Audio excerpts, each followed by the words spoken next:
terkait dengan IMF Bang, kan ini sudah diproyeksikan angka pengangguran naik sekitar 5% ya Bang. Terus tanggapan dari Istana seperti apa? Dan ini kan juga belakangan masih banyak badai PHK ya Bang. Sebetulnya realisasi pemerintah yang memiliki visi 19 juta tenaga kerja, lapangan kerja ke depannya seperti apa sih Bang? Sejauh ini update-nya? Iya, analisis dari lembaga-lembaga seperti IMF tentu jadi masukan yang penting, sangat penting bagi pemerintah untuk antisipasi, untuk menjaga supaya kita tetap baik ekonominya, menjaga supaya pertumbuhannya juga lebih baik lagi. Ini masukan lah. Tapi teman-teman, kalau kita lihat, saya cek sebentar ya, apakah saya punya data. Mungkin ada sedikit data yang bisa disampaikan.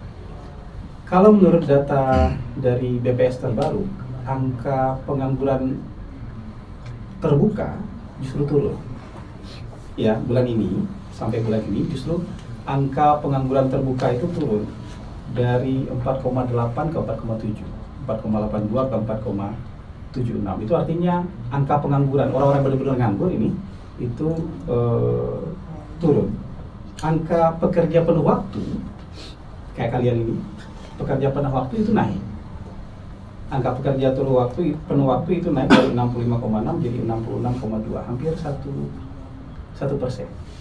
Ini kan kita bicara data aja biar kita dapat gambaran yang lebih utuh.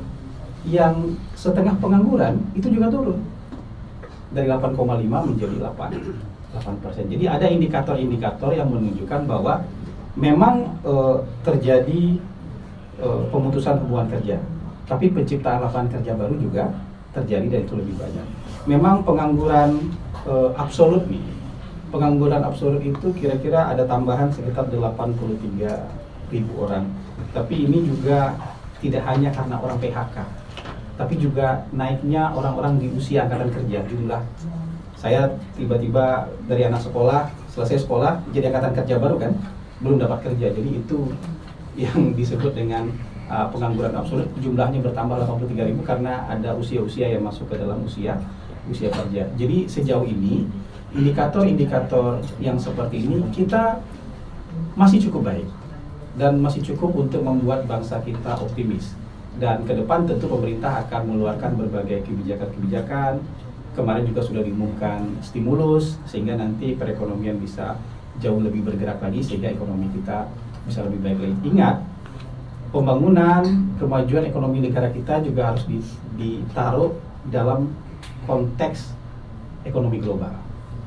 Ya kan? Ada konflik, ada perang. Kemarin perang itu agak-agak mendekat ke kita. Pasti terganggu supply chain dunia. Ada perang tarif. Pasti terganggu tuh perdagangan dunia. Itu juga punya impact terhadap bangsa kita. Tapi di tengah-tengah istilah yang disebutkan orang sering itu ketidakpastian global jadi kata-kata mantra hari ini, kita masih tumbuh cukup baik. Kita masih tumbuh hampir 5%. Sementara negara-negara lain mungkin hanya 1-2% atau bahkan masih minus. Jadi kita punya amunisi lebih dari cukup untuk tetap optimis, ya. Belum bisa puas kita tentu, tapi kita punya amunisi yang lebih dari cukup untuk tetap optimis sebagai sebuah bangsa. Kira-kira kayak gitu.